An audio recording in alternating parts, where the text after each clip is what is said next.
Hi! ഇന്ന് ഹർത്താലാണ്. വളരെ സന്തോഷത്തിലാണ് കുട്ടികൾ. കണ്ടില്ലേ? ഫുള്ള് അർമാദമാണ് അവര്.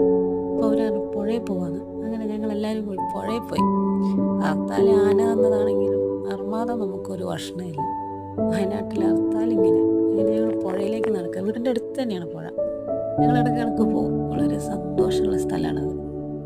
അങ്ങനെ ഞങ്ങളെല്ലാവരും കൂടി ഓടി ഓടി പോയി. പുഴേൻ്റെ അടുത്തേക്കുള്ള അടുത്തൊരു റബ്ബർ ചെടിയുണ്ട്. അതിൻ്റെ അടുത്ത് കൂടെ ഇറങ്ങിയാൽ പുഴയിലെത്തും. സ്റ്റീവ് അതാ വളരെ സന്തോഷത്തിൽ ഓടുന്നു. സ്റ്റീവ് കുട്ടുള്ളത് കൊണ്ട് തന്നെ ഇന്ന് കുറച്ച് വീഡിയോ എടുക്കാൻ പറ്റുള്ളൂ എന്ന് എനിക്ക് തോന്നുന്നു. അതാ കെവി ആദ്യം ഇറങ്ങി. ഇപ്പുറത്തെ സൈഡാണ് ഇപ്പോൾ ചെക്ക് ഡാം തുറന്നുകൊണ്ട് ഭയങ്കര ഒഴുക്കാണ്. പക്ഷെ നല്ല തെളിഞ്ഞ വെള്ളം. ഇപ്പുറത്തെ സൈഡാണ് അവർ നീന്തിയത്. അത് എൻ്റെ വീഡിയോ എടുക്കാൻ പറ്റിയില്ല. ലാസ്റ്റ് ഇത് അവിടെ എല്ലാവരും കൂടി വെള്ളത്തിൽ പാറയിൽ കയറി കളിക്കാൻ തുടങ്ങി. അവസാനം കയറി പാറേൻ്റെ മുകളിൽ നിന്ന് ഇറങ്ങിയപ്പോൾ കാലൊന്നും മുറിഞ്ഞു.